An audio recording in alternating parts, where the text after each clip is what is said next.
Kipenzi changu Ashura. Za muda. Sasa nina habari njema kwako. Okay. Ile hela ya baya nitakuletea kesho asubuhi. Leo nimepiga mishi moja kubwa sana.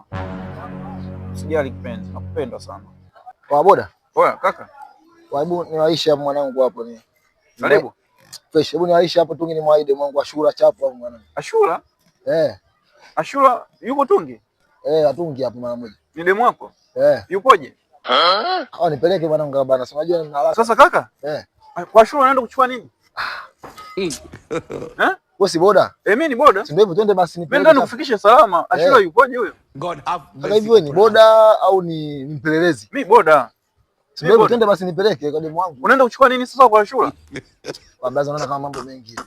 Sasa mimi si ndo ndani kufikisha salama. Sasa wewe jua mambo moja mimi ni wahi, lakini boda mwingine bana wewe. Aina hii ya vijana wana mchango mdogo sana katika taifa. Goodbye.